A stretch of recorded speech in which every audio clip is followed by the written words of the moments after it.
बच्चे, आज का जो हमारा टॉपिक है वो है टाइप्स ऑफ द क्लासेस। लेकिन उससे पहले हम लोग ये समझेंगे कि क्लास होता क्या है। अ class is a group of words that contains a subject and a verb. ठीक है, क्लास की ये बात आप लोगों ने याद रखनी कि क्लास में होता क्या, एक सब्जेक्ट होता है और सब्जेक्ट के साथ उसका वर्ब होता है। ठीक है, फॉर एग्जांपल हमारे पास शी है तो शी के साथ इसका हमारे पास हेल्पिंग वर्ब एंड वर्ब दोनों शामिल है। ठीक है, शी इज़ सिंगिंग। फिर है दे अराइव्ड लेट। ठीक है, दे हमारे पास सब्जेक्ट है और अराइव्ड हमारे पास इसका वर्ब है। तो इसका मतलब याद रखें कि जिस भी सेंटेंस में सब्जेक्ट एंड वर्ब दोनों आ जाए तो वो क्लास कहलाती है। लेकिन हाँ, उसमें शक होगा। अगर हमारे पास उसमें क्लियर मीनिंग थी तो वो हमारे पास इंडिपेंडेंट क्लास, और अगर क्लियर मीनिंग नहीं दे रहा था, like working with the subordinate conjunctions, तो वो हमारे पास कहलाएगा डिपेंडेंट क्लॉज।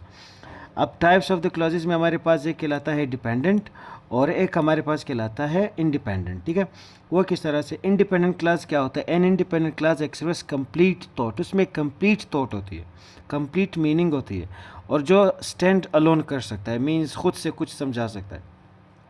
जिस तरह से हमारे पास सिंपल सेंटेंसेस, तो हम लोग ये भी बोल सकते हैं कि a sentence is also called an independent class.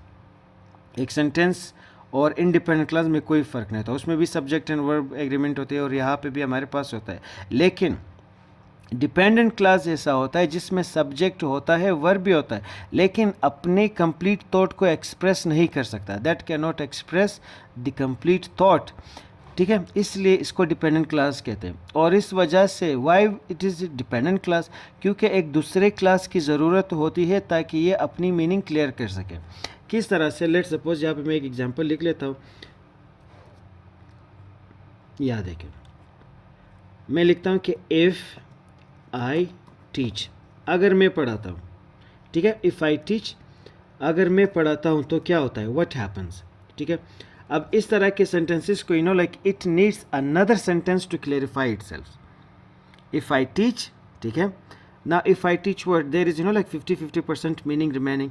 अब हमारे पास अगर मैं ये इस्तेमाल करता हूँ कि इफ़ आई टीच, तो उसके बाद होगा क्या है? There is a question mark still.